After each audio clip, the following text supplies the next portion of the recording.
Naghain ng mosyon sa Korte Suprema ang kampo ni Mary Jane Veloso, ang dating OFW na naaresto noon sa Indonesia dahil sa drug trafficking at na-repatriate dito sa Pilipinas. Hindi pa raw kasi naaaksyonan ang matagal na nilang hiling para sa habeas corpus. Para sa detalye, magbabalita mula sa Supreme Court si Camille Samonte. Camille.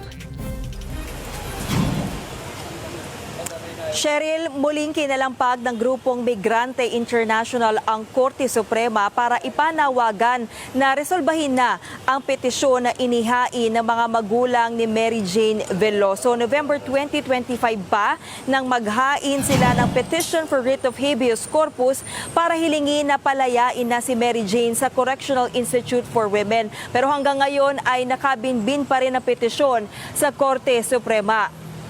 Kasama ng grupo ang nanay at tatay ni Mary Jane na sina Celia at Cesar na nagtungo sa SC. Bitbit nila ang sulat kamay mismo ni Mary Jane na nananawagan sa mga mahisrado. Naniniwala si Mary Jane na walang sapat na batayan para manatili siya sa piitan para sa kaso na kinaharap niya sa Indonesia, lalo sa ilalim ng sentensyang reclusion perpetua. Umaasa raw si Mary Jane na mapapansin ng mga mahisrado ang kanyang panawagan para sa katarungan, lalo't matagal siyang nawala sa kanyang pamilya. 17 taon na raw siyang hindi nakakadiwang ng Mother's Day at ganito na rin katagal na walang kumakalinga sa kanyang mga anak.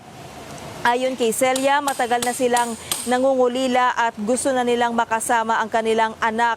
Maganda raw sanang regalo para sa Mother's Day at kaarawan ni Cesar na mapalaya si Mary Jane. Nananawagan din sila kay Pangulong Bongbong Marcos na bigyan na rin ng executive clemency. Narito ang pahayag ni Nanay Celia.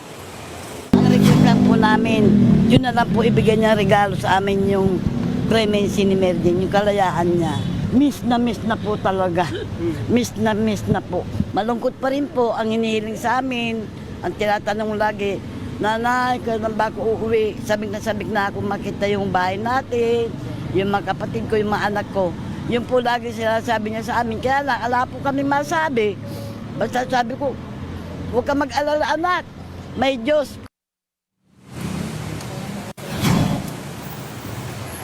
Cheryl, kasama ang Indonesian President na dumalo sa 48th ASEAN Summit sa Cebu na hinost nga ni Pangulong Bongbong Marcos. Sa tulong naman ng National Unions of People's Lawyer, naghain sila ngayong araw sa Korte Suprema ng motion for resolution para nga hilingin na maresolba na nga itong nakabinbin na petisyon. Ayon kay Attorney Catherine Panguban ng NUPL, kung mapagbigyan ng kanilang petisyon ay pwede nang makalaya si Mary Jane. Pero umaasa pa rin daw sila na sana nga ibigay na rin ng Pangulo ang executive clemency.